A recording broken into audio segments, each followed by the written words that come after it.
Welcome to the Free World podcast. Today we have the core team here with Joe, aka Kraut, and Drew. And we also have a guest, Ringo. Maybe you can briefly introduce yourself. Who are you? What do you do? And so on. All right. So my name is Ringo. I'm a research associate at Persuasion and American Purpose under Yasha Monk and Francis Fukuyama, and I'm currently a full-time employee of Middle Eastern Broadcasting Networks, which is basically Arabic RFERL, and we broadcast into the Arab world and try to act as an alternative to like Al Jazeera and all that.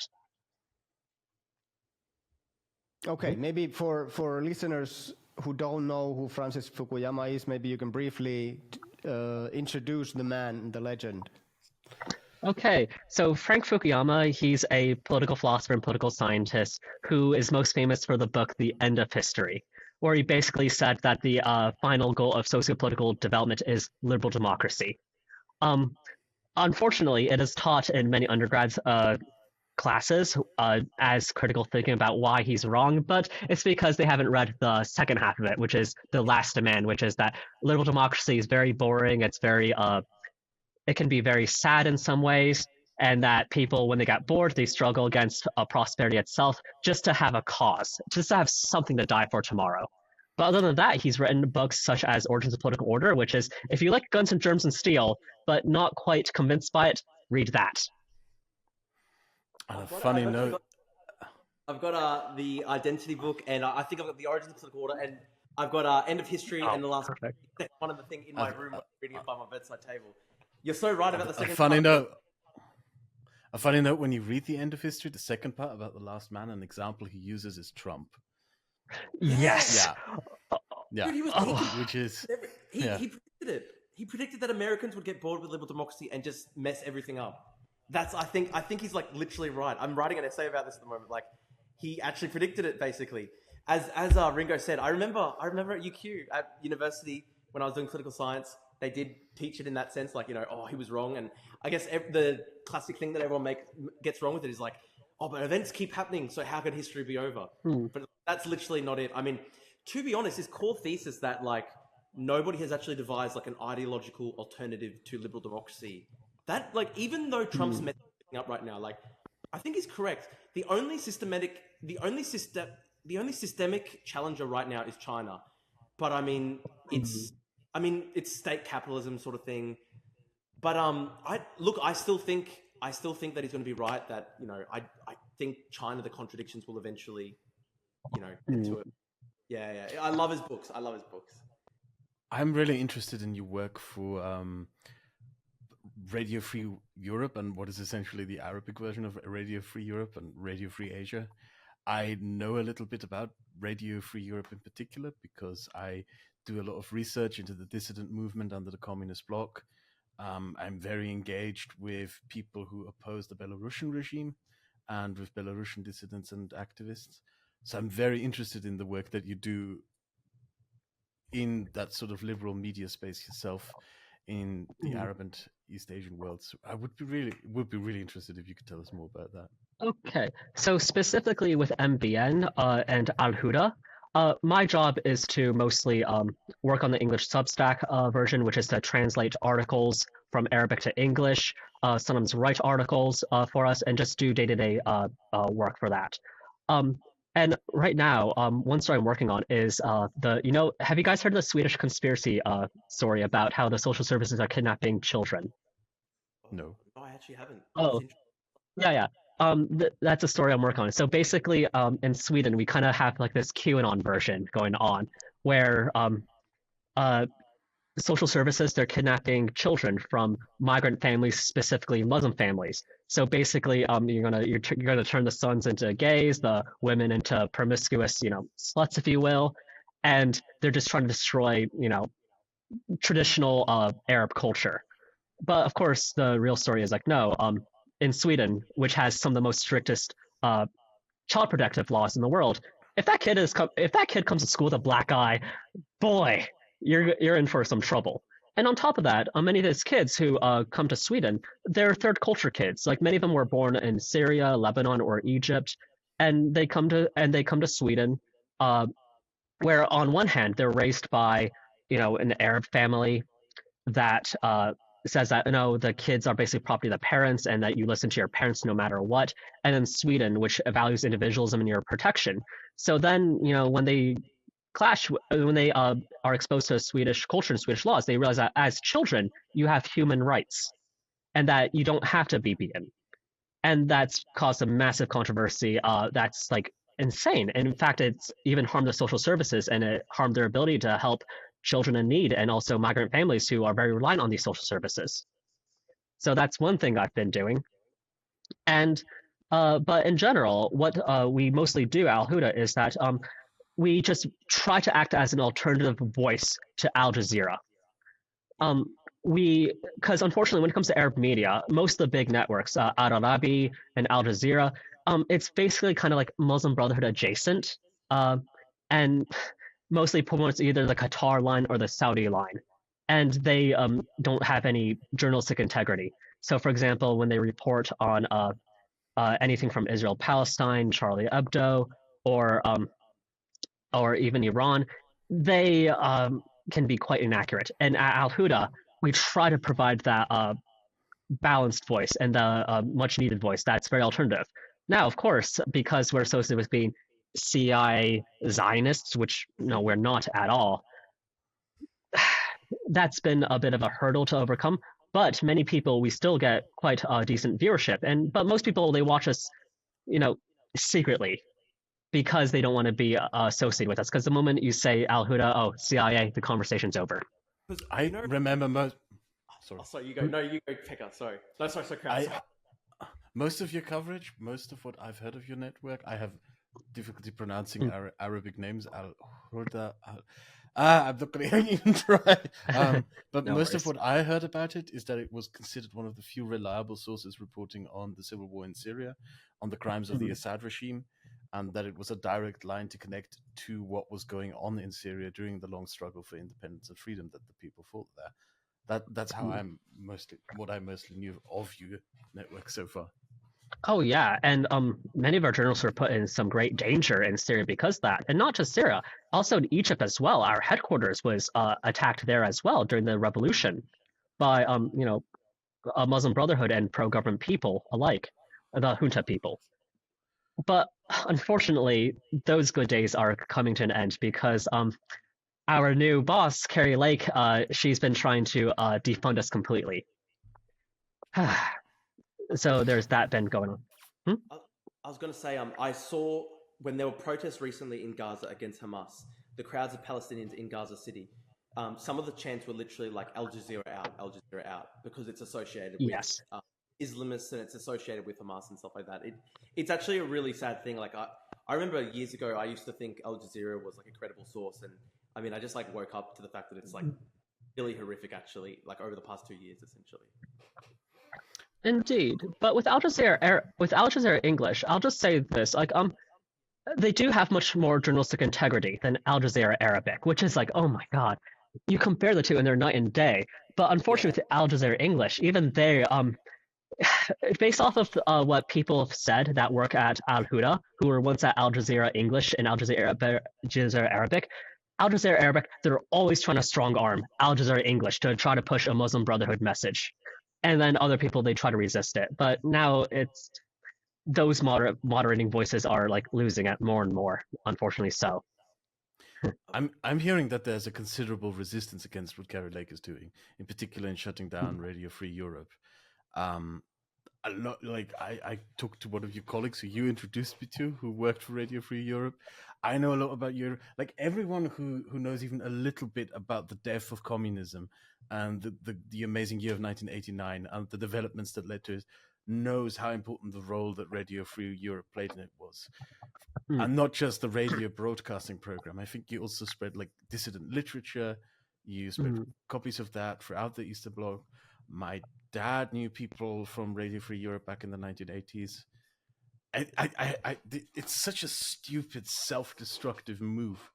It has been one of the most important organs in spreading liberal democracy, especially in Europe. And it just speaks to the utter stupidity of the Trump administration doing this. So self-destructive, so silly. Indeed. And I mean, to be honest, I think why they're going after RFERL and Voice of America is like because I don't know how much they're captured by Russian interests. No, but they are acting. I'll just be generous and just assume that they're just being useful idiots uh, to the Russian regime. And also, I don't think they appreciate just how bad things are in Eastern Europe when it came to communism, and even now under Putinism as well. And we do good work there at RFERL. For example, even now, and not just in Eastern Europe and the war in Ukraine, where and also during Euromaidan, where we had just amazing reporting, amazing coverage in Afghanistan. So when I was at the RFERL headquarters in Prague, I had lunch with some of the Afghan crew, and they it was quite interesting because nowadays, with most RFERL television stations, they've mostly moved onto television. We just keep the radio part because legacy. But in Afghanistan, it's still very much a radio-based society. TV is not in everyone's households quite yet. But one thing that they did is that when the Taliban took over, they were able to do some amazing reporting on, so for example, women who ran these, beauty salons and these clothes shops getting shut down by the Taliban. And they did some amazing coverage for that. And another thing they did is, like, for example, with some of their contacts in rural Afghanistan outside of Kabul, they were able to report on things like corruption. Like, for example, a bridge being built that is never being built, and the Taliban is just taking the money and keeping it for themselves. And unfortunately, it can be quite dangerous, and some contacts have been harmed. But I think one thing that we did in Afghanistan in particular that was really good, and I wish more people would know about this, is just the cultural aspect of what we do. Like what we did like in the old days of RPRL, where they broadcasted jazz into the Iron Curtain. In Afghanistan, they broadcast Afghan pop, love music, a lot of pop music, romantic songs that the Taliban forbids. And they listen to the radio station and brought from Afghanistan with that. So yeah, it's very unfortunate. And if I could add something else when it comes to Voice of America and Radio Free Asia regarding China. So when it comes to Voice of America and Radio Free Asia, they're both getting axed. Okay, with the Voice of America, and I'm more familiar with the Chinese version than anything because my background was in Chinese politics. I can understand why the Trump administration is getting rid of them because they're more liberal-minded, and they've had some controversies with some Trump oligarchs. For example, this guy named Guo Wengay, that guy. But with Radio Free Asia, no, they're extremely Trump adjacent, and they're getting cut as well. And I just don't know what they're thinking. Like these people, they do everything asked for them out of the current administration, and they're still getting defunded. Yeah, you know what Noah Smith says. Noah Smith says that, like, if you just looked only at actions, their actions look like they're literally working for the other side. If you were just looking purely at their actions. Indeed, and it just frustrates me because so much of the Trump administration, they accuse their detractors of being pro-China shills. They accuse us of being communists. We're bought by Chinese interests. But then you see stuff like this. Imagine if Biden did this. There'd be so much outrage. Yeah. China Joe, they call him. Yeah, I remember all. The damage also, like, as someone who follows news from the Belarusian regime very frequently, and I've done that for years. It's very hard to find good, regular coverage about what is going on there. There's some Polish newspapers, there's some Lithuanian outlets who cover it really well. Other than that, you have to mostly rely on exiled outlets, like Nexta, for example. The only outlet that does consistent but also detailed coverage of what is going on in Belarus in the English language is Radio Free Europe. And it does so detailed. I remember a while ago when Lukashenko tried his silly healthcare reform that failed, and there were queues in front of pharmacies. They covered that. Or when bribes had to be paid by people who opposed the regime in order to keep their businesses open and stuff like that. You covered that as well. It is the only international news source, the only English language news source that can keep people informed outside of like the Slavic language sphere of what is going on there. And I imagine that the work that Radio Free Europe does in Belarus itself in keeping people informed is even more valuable. But did you hear what happened to Current Times? You know Current Times Television, which is like a TV station hosted by RFERL. Current Times Belarus, they stopped broadcasting because we're getting cut. So we will be less likely and less able to provide coverage on what's going on in Belarus because of that now as well. Are the Czechs actually going to jump in? Because I happen to know a Czech lawmaker, and I happen to have a lot of Czech friends, and it's also covered in the news that the Czechs plan to step up the financing of Radio Free Europe at the very least to keep it running. Have you heard more about this? Are they actually going to do this?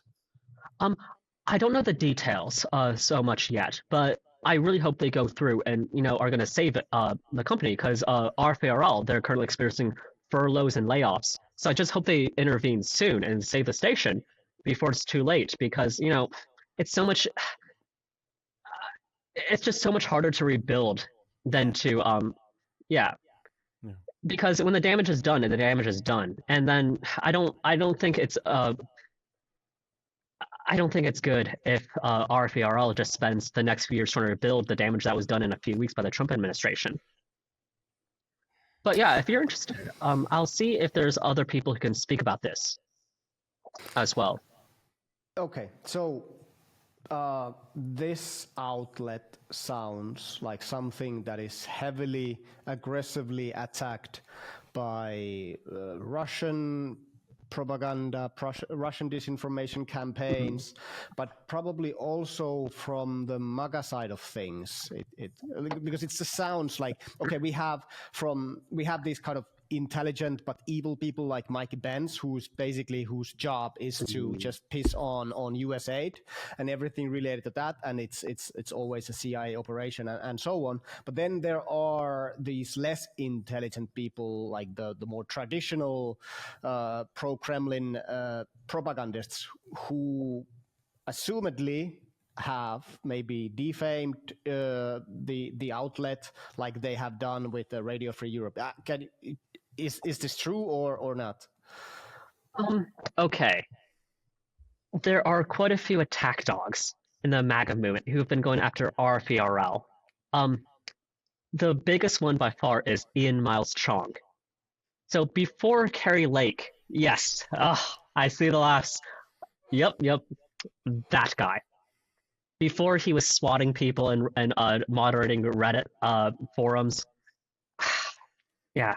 Now he's attacking Voice of America and RFERL. So in January or February, for whatever reason, he got really interested in what they were doing, and then he started spreading this narrative that they're wokesters, they're radical leftists, they're trying to promote anti-American propaganda, and he spent so much time tweeting about this and being a reply guy to Elon, trying to promote this, and he had some success last month, I believe, where he put out this really big viral tweet, which talked about, US AGM, they're losing their budget on what we called Bloody Saturday, and listed all of our networks and then just pushed the narrative like, yes, this is a victory for America because Trump is finally getting rid of all of these anti-American outlets, which is completely absurd. Because when you listen to Russian propaganda, they see these people as anti-Russia and pro-America CIA stooges. So you have these two contradictory messages working for the same goal. And I generally don't understand how this double thing can exist with these people. I just don't know. I really don't know. Like, there's no way he independently just decided he was really passionate about this, this one cause. I seriously think somebody must have been, feeding this information, etc. Because, why else would this random guy who's not even American, he lives in Malaysia, just randomly decide that he's really fascinated by, Radio Free Europe and stuff like that? Can I talk about no Ian idea. briefly? Sorry, what were you going to say, Pekka?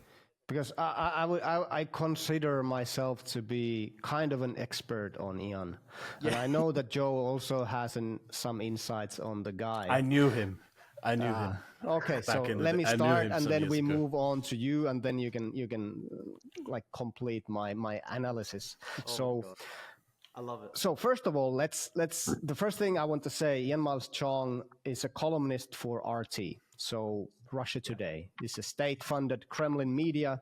He's been columnist there for a while. I think he also worked for Canadian right-wing media house Rebel Media. I think so. I'm not sure if he still does, but basically I see Ian Miles Chong as the worst kind of grifter and opportunist out there, like anybody, like out of anybody, he's the worst because he'll basically do anything for money. That's my take. And he doesn't actually live in Malaysia anymore. He lives in Dubai now. That's Really? where all the grifters go. But anyway, Ian is somebody who does not care what the message is. He cares who pays the best. And if you look at his X account, he's affiliated with this movement or like a organization called Road to the Election. There's very little information about it, but I think it's related to Elon. I think it was created just before the election, the presidential election in the States last year. And I believe that he's also being paid by Elon, some of Elon's organizations or organizations that's affiliated to Elon Musk. But basically, he is the worst kind of propagandist online. I think the big problem is that he actually has quite a large audience. And I do agree with the statement that this man is being fed with information. It could be coming from Russian sources. It could be coming from other sources. But he's a propagandist. He's a grifter who's looking for money. And the thing is, like, he's always been talking like he's from this American perspective. But the ironic thing here is that he's never been to the United States. He's from Malaysia and he's now living in Dubai. So he's just, I don't know, he's created this persona and it's all ridiculous. But maybe, yeah, that's my take on Ian. He started out as a radical leftist. Kraut, tell us more about it. Because, like, you know, when Pekka's talking about... I don't know what else I could add. Like, the personal experiences are not really... He's very... Last time I talked to him was probably in 2018. 2017 or something like that. I think he first came to prominence. Well, he started out as like this far left kind of... I think some people would call it woke, I guess, but it's weird, like... How do I describe him? He was radical left. No. That's not. No, I genuinely think he didn't even believe any of that. I think he's a follower type. He follows leads. He goes where people shove him, more or less. He's not really. Yeah. But I think he came to prominence from this incident or this campaign called Gamergate, and he was strongly supporting trans rights and this kind of that he would probably today call woke stuff. So he kind of shifts, and also I think there's a lot of stuff him calling Putin an asshole and him criticizing LGBTQ plus rights in Russia and. This kind of like them imprisoning gays and so on. So he's kind of always shifting. He's going where the attention is, but also today probably going where the money is. He was an anti-gamergator who switched sides to be a gamergator. Then he joined the sort of anti-woke YouTube sphere, and then he started podcasting with neo-Nazi type figures who then turned on him. And when they turned on him was the last time I talked to him, because that's when he reached out to me and we had a conversation about that thing that he had done, the people he had worked with and why he had done that, etc., and how they had turned on him. And I asked him what he was going to do next, and he told me, I'm going to be a video game reviewer. That's what I'm going to do on YouTube. Didn't work out, I guess. And now he's just a MAGA bot, more or less. MAGA, whatever. If I could ask something about Ian Miles Chong, what happened? So this guy used to be a anti-gamergator. What happened? Did he he's not get canceled or something? No, he's not unique in this. Like if you go through some of the bigger political commentary channels on YouTube, a lot of them, it's kind of gross to me. A lot of them switch the political allegiance with whatever they think is popular and gets them more views. Yeah, Every Milo 2, did the 3, same 4 thing, didn't he? Yeah, they always do that. There's, Really? it's not all of them. There's like a subset of where I would think about like 20% of these people are people who just, and people, they get away with it. That's the crazy thing. Yeah. They always get away with it. You get this with like the Red Scare girls in America. Like, there's actually a lot of guys who like, were like Bernie, far left. Jackson Hinkle, that's a perfect one, right? Like, Jackson Hinkle was a Bernie Sanders social democrat type guy, and then he became a full MAGA guy, he was really close to far right. He was going on Tucker Carlson, all that stuff. I wouldn't say he's far right now. I think he's like kind of like flirting with Islamism now. I don't even know. Like, I mean, he's like syncretic. It's like Dugan, Red Brown stuff, right? Like, I know something about him. I have some news about he might be no longer be in the US. Yeah, no, he's in Russia. He's in Russia Yeah. now. He moved to Moscow. Yeah. Yeah. And he was talking also, Jackson was talking to the Houthis. Yeah. It's actually something that we're observing at right the now. event. Like since Trump got elected, like I've sort of distanced myself from American liberals over the last few months, because even though they're now doing this good thing in opposition to Trump, one thing that really grossed me out observing over the last few months is how very left-wing American people who were very pro-Russian, or at the very least, spread Russian propaganda, were very anti-Ukraine for the last 3 years, suddenly overnight rebranded as pro-Ukrainian. Oh, And almost all of them got away with it. And it's a social media thing where you can change what your position and principles are overnight, and nobody seems to care. Who are you thinking of, Kraut, here? I'm interested. I'm not going to go into names for now. Like, I reckon Hassan. We need names. No, just kidding. Well, I do know what you mean, because I remember before the invasion of Ukraine and before the controversies regarding Zelensky in the first Trump impeachment attempt, it was the worry that many American liberals had about Ukraine was like, oh yeah, these Azov guys, they're really bad. Are we sure we need to be sending weapons to them? Are we sure we need to be helping Ukraine? Ooh, there seems to be a lot of Nazis there. I don't think we need to do anything with them. And I don't think we need to have any war with Russia over supporting a bunch of Nazis. Like, that was a narrative. And now it's switched. It's the MAGA people who are criticizing them for being Nazis. And also, I remember watching the YouTube videos as well. Like, I remember back in, I think, 2017, I think Frontline did a thing about the far right in Ukraine. And then the comments were like, oh, how dare you talk about people who love their country about this? How dare you slander us? Oh, the woke communist media at it. And I'm 90% sure that the same people that were angry about that report are now supporting Russia and calling the campaign a denazification campaign as well. Tim Pool's like this. Tim Pool was at Euromaidan, and then now he's like full pro-Russia. And he like literally was getting $400K a month from Russia in USD. There's so many people. Oh my god, yeah. There really And are. Tim Pool, yesterday he was the journalist who was given the first question at the White House briefing. So and it was the softest question ever. It was like the Trump guys wrote him. what did he ask? I missed it. Oh yeah, it was like, oh, you have all these people here who spread so much lies, like the Covington kids and I think the Lab Leak. Why, what are they doing here? How can we have media integrity? And the response by the speaker was like, oh no, we respect media diversity and all that. Like, it felt like that was a very scripted question, just to try to portray the Trump admin as like, oh no, we respect free press, even if they lie about us. And it's like, oh. Yeah, and talking about media integrity when you are being paid $400,000 by Russia. So, I mean, that's kind of rich. But anyway, I think, so there are a lot of these people who have kind of, they've gone where the wave is going. Like, if there's a new trend coming from somewhere, they follow it. And I think Jackson Hinkle it is the best example, and Ian Miles Chong probably the second one, the best examples of this. So if something happens and they see an opportunity, okay, I could get more engagement here. If I turned myself into this type of creator or influencer, I will do it because it could potentially mean more money for me. So they are completely cynical in their approach. There is no value or moral system in place. They are just grifters. Yeah, but at this point, they're so far in, there's no coming back.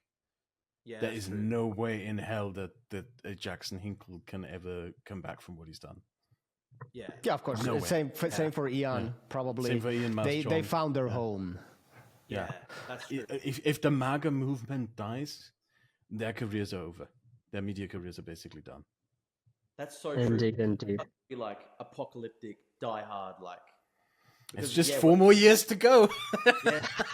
Jackson Hinkle's a weird one though, because like Jackson had this full MAGA grift period, but then he chose Israel-Palestine as like the biggest thing for him, and obviously he can't even come out now and pretend.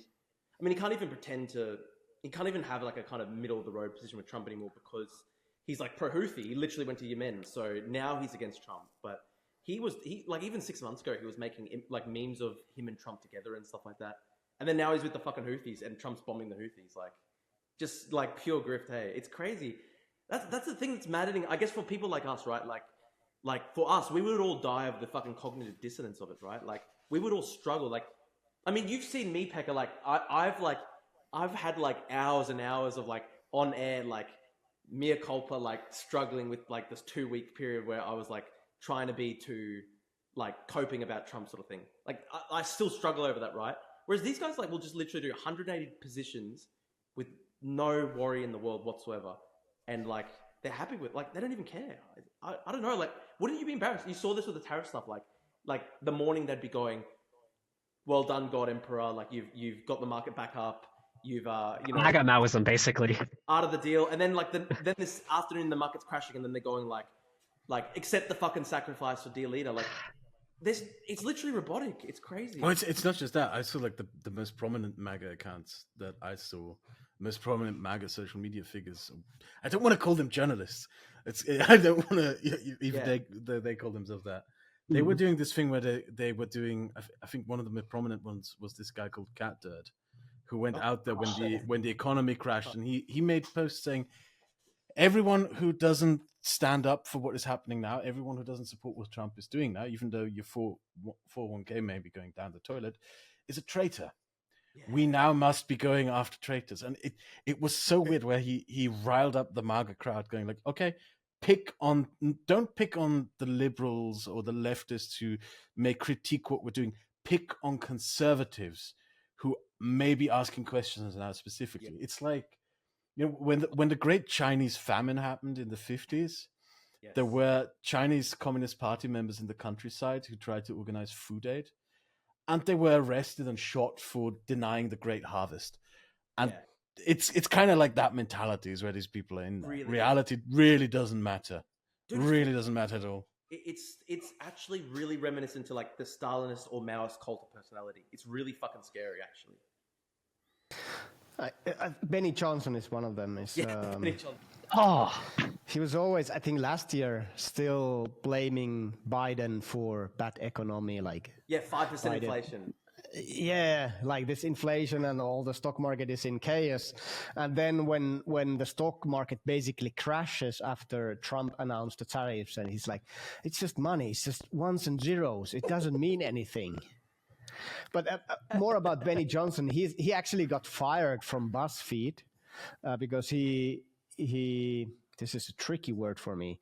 He plagiarized. He copied material from other writers 41 times, I think. 41 times. And that was the limit for BuzzFeed. Okay, that's 40. That 40 is our limit. You're out. But yeah, he was kicked out, and then he started doing his social media grift, which is doing pretty well. He's probably making a lot of money because even the Russians are paying him. He was one of the people who he got paid like $100,000 a month. Yeah. Imagine $100,000 a month for doing 4 videos every month. That's what people usually earn in Finland in a year, like less. So it's a good. That was so much of our problems if we got a paycheck like that. Dude, we're doing everything for free. It doesn't pay to believe in democracy. It doesn't pay to believe in democracy. You just have to genuinely believe it. Yeah, we are paid only like $50,000 a month by the EU right now. So what? You didn't. That's you new to me. didn't. Okay. Read your emails. That would be a Joe. dream. Read your emails. When I was, I guess I'm similar to Ringo because like I started off in Chinese politics, sort of like Chinese activism, and like just always the narrative would be, oh, Drew's getting paid to be against the Chinese government. It's like, dude, it's literally the opposite. If you wanted to get money for your political views, you literally work for the Chinese government. Like they're the ones who are literally paying. I like literally never got any money from any of this. Like, dude, like we're doing this for free because we believe in it. It's crazy. I was offered. And I was Hong Kong- offered. Sorry. Yeah, the only big financial offers that I've ever had that were explicitly political was I was offered 10,000 euros to make a video denying the Armenian genocide by some by some Turkish whack job. One of your more successful videos, I suppose. I didn't make it, obviously.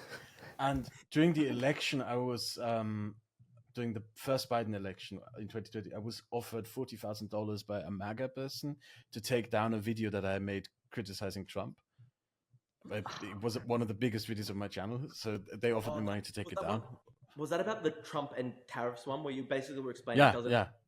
Yeah. Wait, Trump's biggest failure? Yeah. I was offered $40,000 by a MAGA person to take it down. That's the only big bonus. Yeah. I still can't believe you don't get money for making videos advocating democracy. It would be so great if you did. The only thing you get is you get into contact with Francis Fukuyama. You get to have conversations with him and his friends. You get to have conversations with people who believe in democracy. That's it. You get to make friends. Conversations do not pay the bills. Exactly. Indeed. But Ringo, can I ask? You should shill our Patreon to the viewers. I will. Don't worry. Can I ask you something, Ringo? Do you see a way out of this? The U.S. politics. I think it was Noah who told us in the last episode that there will be permanent damage to, of course, the U.S. soft power, but also the U.S. economy. Do you see a way out of this? And if so, what is it? Ooh. This is really, really difficult. And honestly, I can't predict the future. And I don't think anyone can predict the future at this point. But I think one thing for certain is that our soft power is dead. And speaking about like our like USAID, the NED, and Alhurra and Radio Free Europe, I don't think they'll be able to return to their former glory at all. If anything, they need to reform and then find another way to promote democracy and promote good news and American soft power through other means. I don't know how they're going to do that. But however, at the same time, maybe, in speaking about our organization, maybe we could use this as an opportunity. Because, as organizations get older, we get set in our ways, and sometimes we do things that are, not the best practice. But, if we're getting shut down, and if we were to start up again, maybe we'll be able to build up again without the constraints of the MAGA people, without the constraints of horrible bosses like Carrie Lake, and go from there. I mean, one thing that I'm very thankful for is that when it comes to Eastern Europe especially, we have United 24, we have the Kiev Independent, and other good media, and also Nexta, who do really good work. And if RBRL were to disappear, we're grateful that those people would be able to continue our mission. But sadly for Alhurra and also Voice of America and Radio Free Asia, when it comes to China, I don't think there's a very good replacement, and we have to find alternatives and think fast. But one thing that I have hope for is that currently Alhurra and RFERL and Radio Free Asia, they're currently suing USAGM and suing Carrie Lake to get our funding back. So what happened is that the funding for our organizations, it's approved by Congress. Carrie Lake has refused to give that money, and that's so blatantly unconstitutional. But right now, she's trying to starve us out and play the long game where eventually, I guess when we lose money she has to give us the money, she'll say, oops, tee-hee, here's your money. And by that, it'll be too late. But we're hoping that that the courts will prevail and that, we'll come through. I hope that the Czech government steps up. I hope that absolutely. And provides the funding. I think that we should actually take over Radio Free Europe. Oh, yeah. in Europe. And the Czech government and Czechia, I'm really impressed with how far Czechia has come. I mean, I know they have their problems, especially with They remember. Babish. They remember. They remember how important Radio Free Europe was in liberating Czechoslovakia from communist tyranny. They remember. And we're still grateful for the old office in Prague. We were able to rent it from Václav Havel for I think £1 crown a month. That was so good. Yeah, indeed. They're grateful. Yeah, that's what a lot of Americans don't understand about Eastern Europe. I think I should say South Central Europe. And also the one thing, to go back to the left and right in Western Europe and also North America, and it's disassociated with Ukraine. So one thing I want to mention is that, I did go to Ukraine before, and I did many things. I interviewed, most of the time was spent investigating the Moscow Church, which was really, really hectic, like the Russian Orthodox Church in Ukraine. But I also spent time interviewing some opposition politicians to Zelensky, which was really interesting, what it means to be a loyal opposition to Zelensky.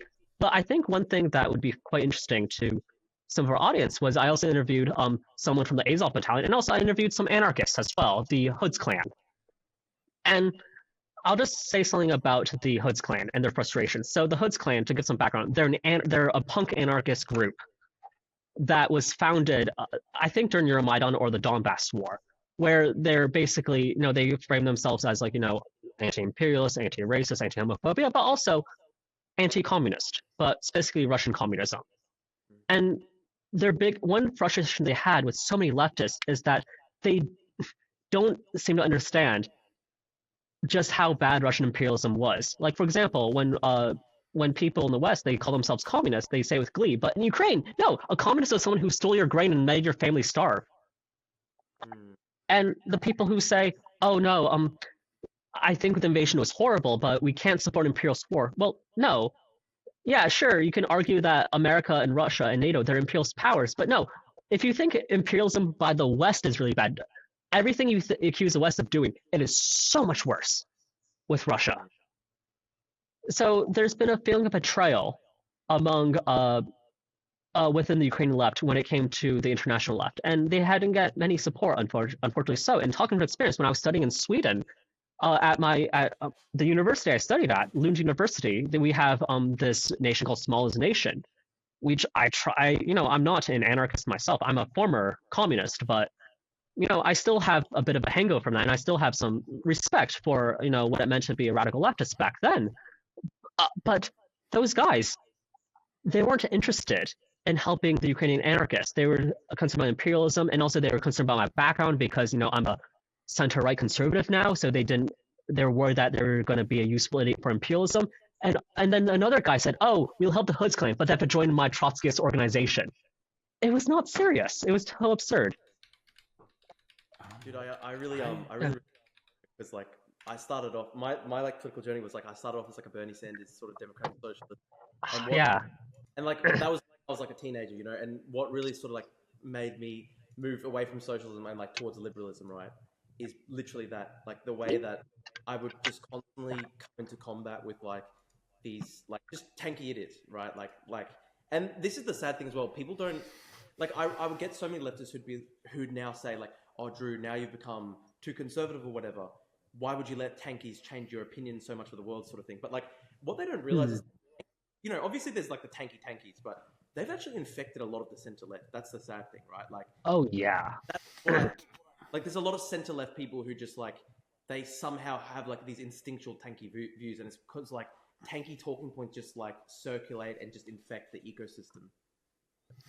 I noticed that. For example, when people say, "Oh, sometimes with some NGOs, you'll see people say, "Oh no, we can't support this organization," or "Oh, this person supported overthrowing Gaddafi, which was bombing third world, bombing the like the global South and all that, and people of color." Those talking points, and they gain traction among even some center left people, and it's like, it's a bit frustrating in that regard.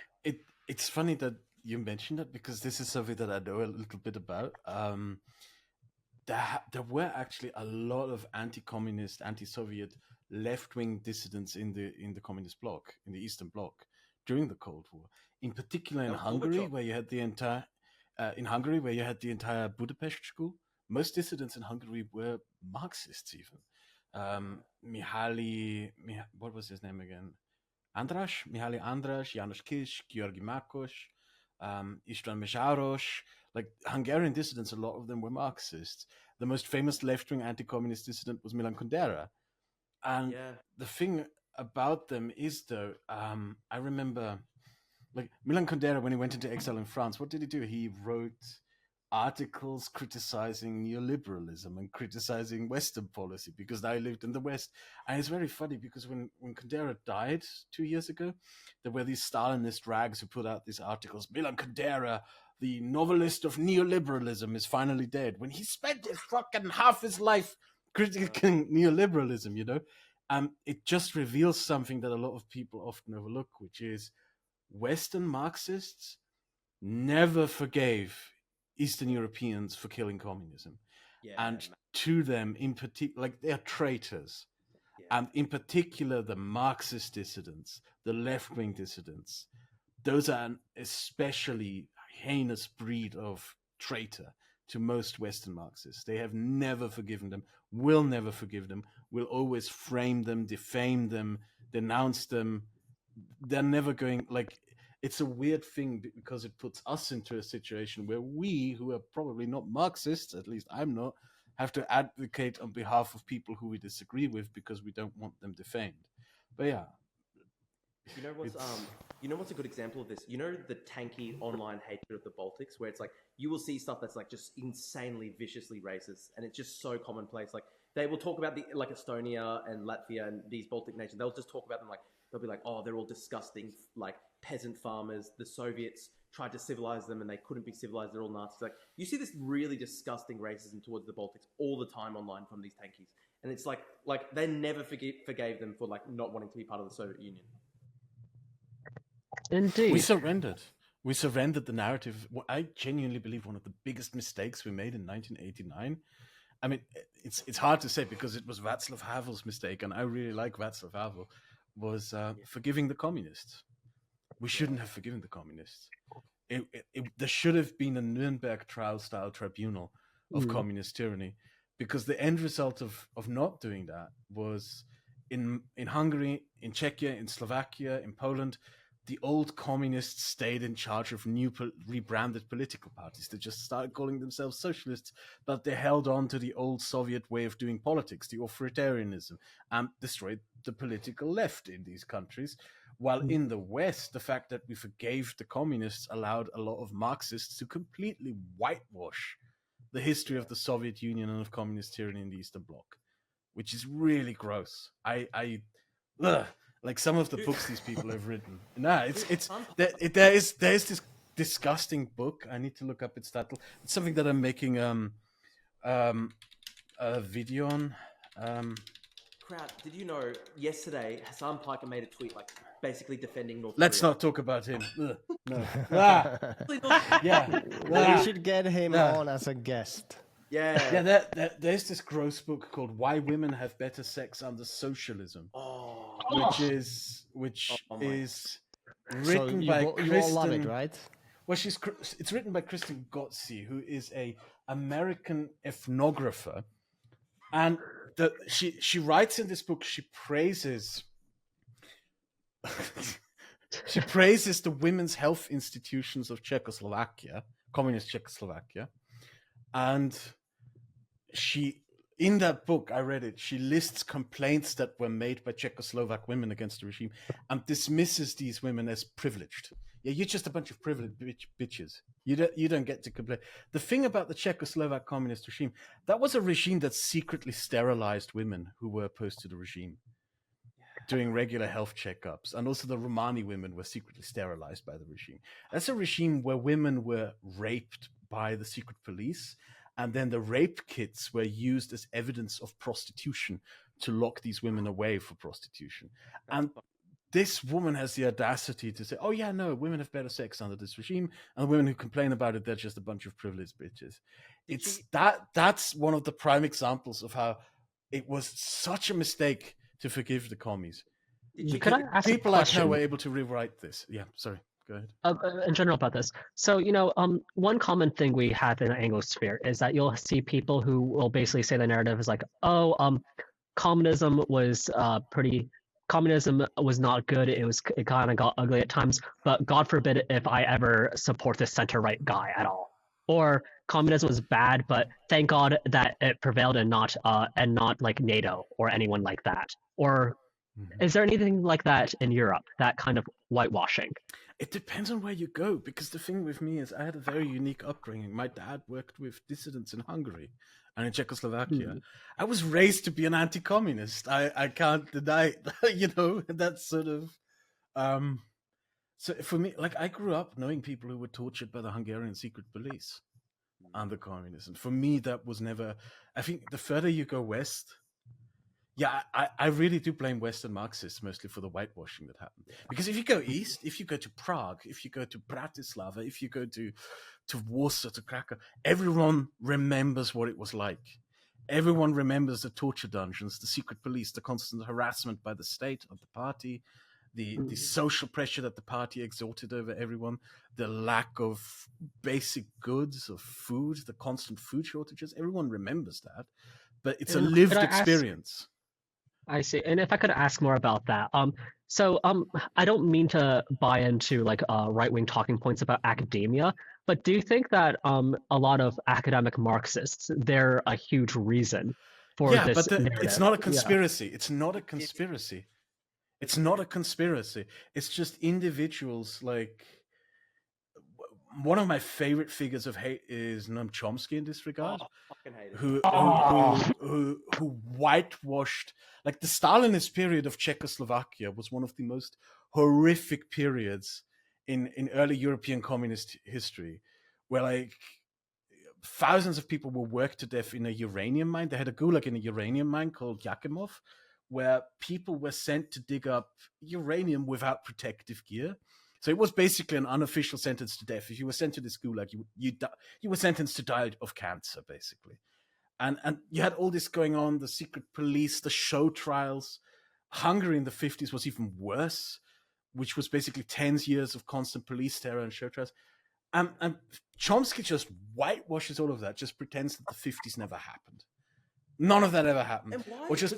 He was supposed to be anti-Stalinist. Why does he do that? Well, that's the thing with these people. It's the mental jump that I don't get. All these people, all these Marxist academics, and most of them, I have to say, are not just Western. They're either American or British.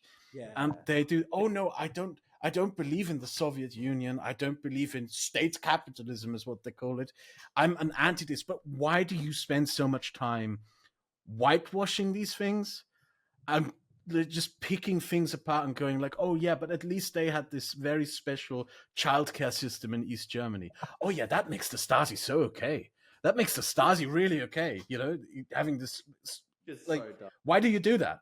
Why do you do that? The comparison that I like to make is, I think that whitewashing the Soviet Union, whitewashing communist tyranny in Europe, it's like the Confederate lost cause.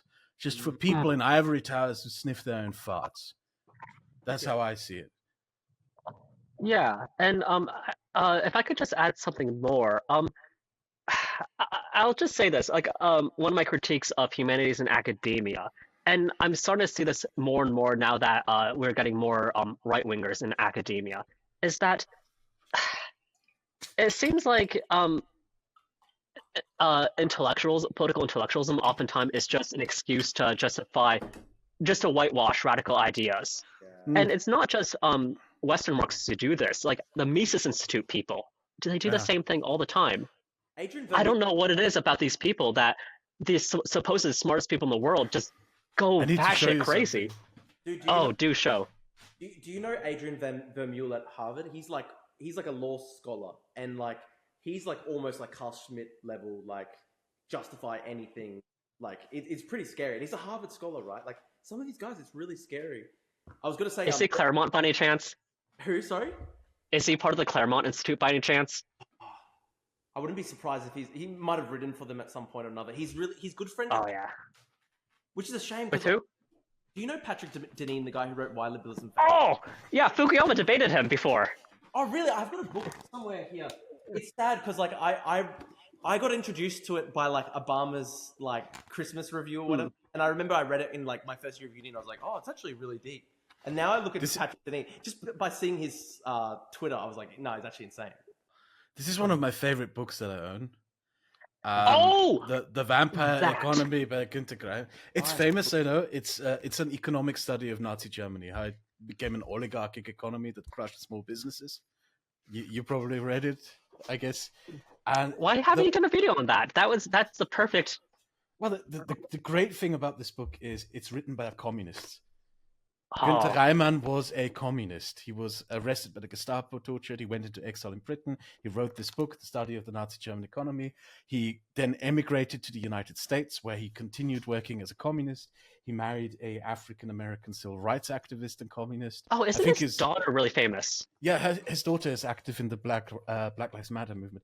The reason why I love this book so much is it's a Marxist analysis of the Nazi economy published by the Mises Institute because really because they frame this book in the description, like they can't rewrite it. It's what Günter Reimann wrote, right? It's still a Marxist analysis, but the way they throw this book out and market it to the people who buy their books is basically, oh, this is a great book about how big government bad and Nazis are big government. It's just so ridiculous. And that's why I bought this book from the Mises Institute, because it's such a great illustration of how silly this can be, just how absolutely nonsensical. It's a Marxist economic study, and it's really good. It's worth reading, but just the way this book is being used, it's just why?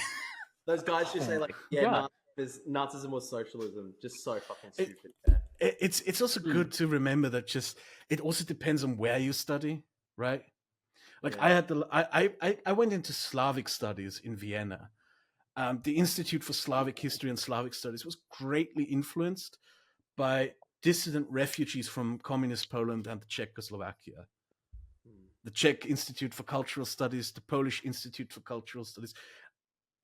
You can see that influence, and you get a very different. Academia isn't closed off, but certain ways of thinking can certainly over time dominate, but they're always there to be challenged. What I'm going to say in this regard is like, we can complain about the Chomsky types or the Kristen Gotzees, the people who whitewash communist tyranny and stuff like that. The thing is that you don't complain about these people, you provide the counter narrative.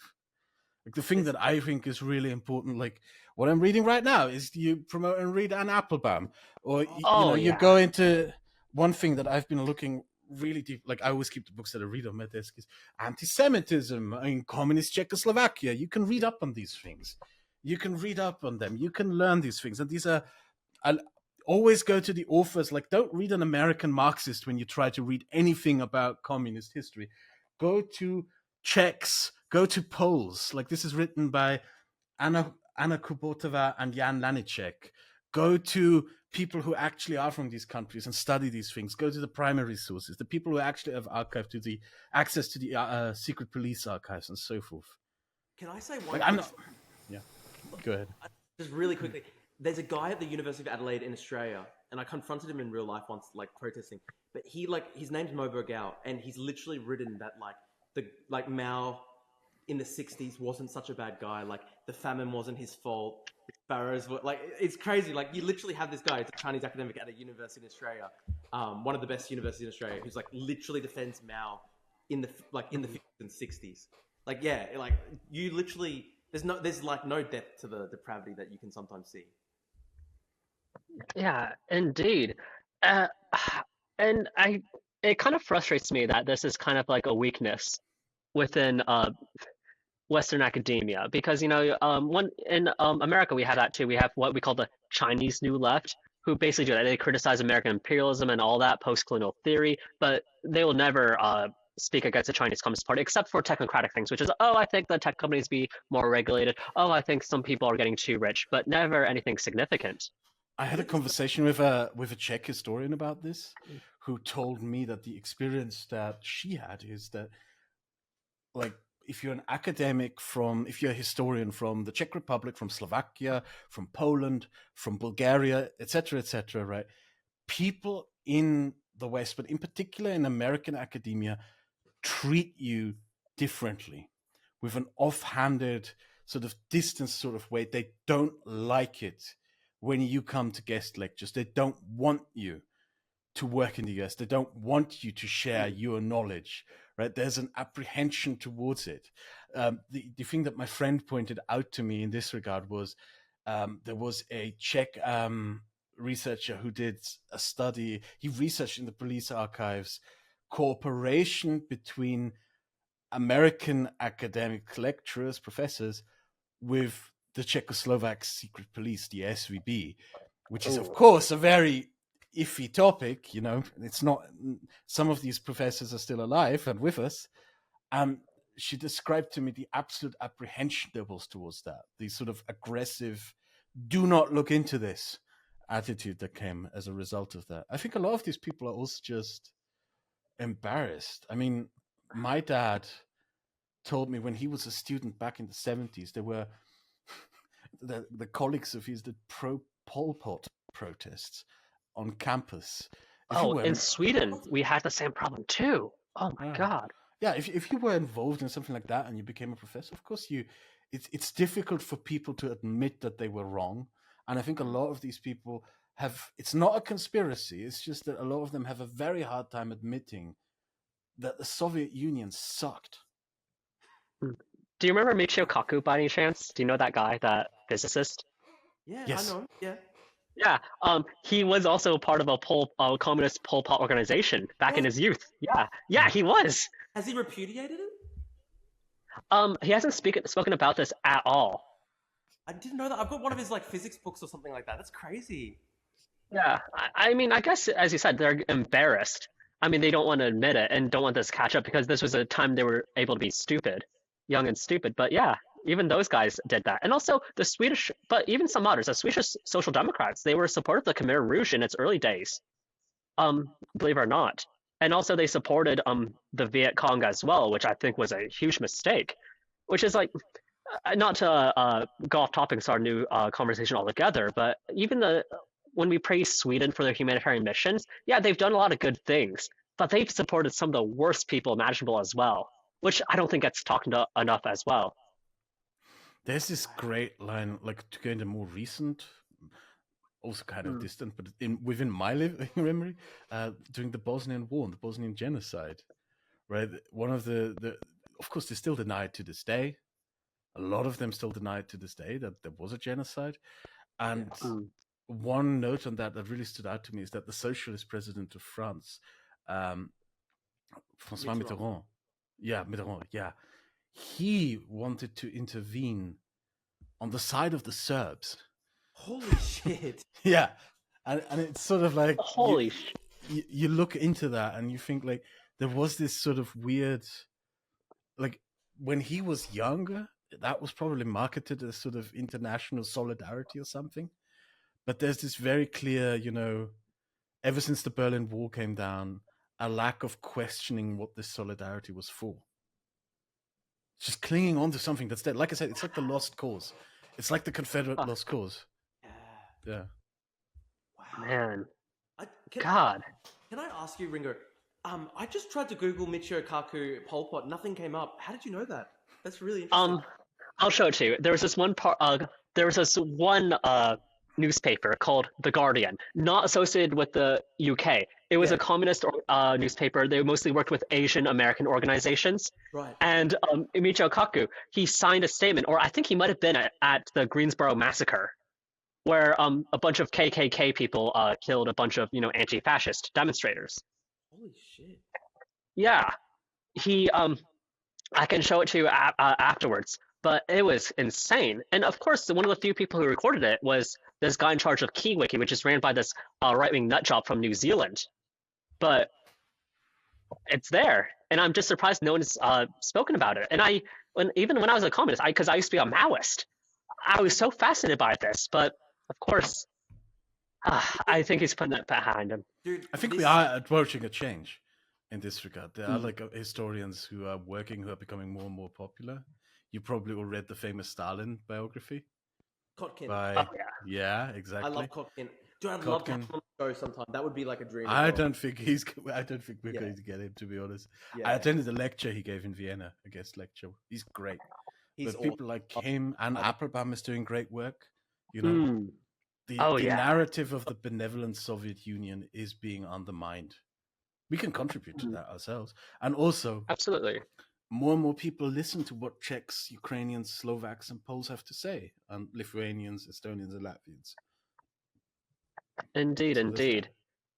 And I really hope this goes through. But I think it does help that people like Anne Applebaum, they've been like sounding the alarm for how evil communism and Marxism was. And it's like, these people, they're just almost as bad as the Nazis. But of course, she was associated with being a neocon and Republican back then. But now that she's she's a staunch never Trumper and all that, and she supports many social liberal causes, I think more people are starting to take her seriously. That no, she's not some crypto fascist or anything like that. She actually is a staunch liberal in the end. I find it incredible that people believe that bullshit. It's just like everyone who writes anything critical about the Soviet Union is apparently secretly a Nazi somehow. Yeah. And I used to be part of that problem as well when I was younger, and with a lot of shame.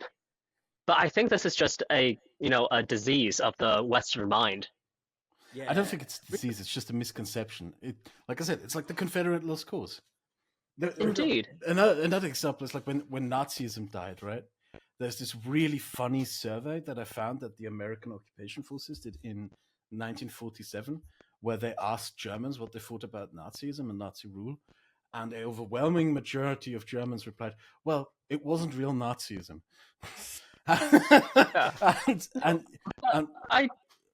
Sorry. Yeah.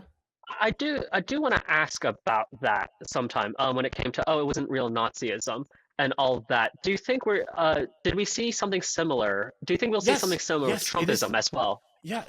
Trump wasn't real nationalism. It wasn't real patriotism. We always have that. Like for 30 years, like denazification in Germany, you had the legal denazification in the 50s that wasn't very thorough, and then for 30 years, there was this cultural confrontation with the legacies and the crimes of the Nazi regime, where Germans just refused to confront it and tried to sweep it all under the rug. It wasn't until the late 60s and early 70s that it just blew up into the open, and that there was a social, cultural confrontation with the crimes of Nazism.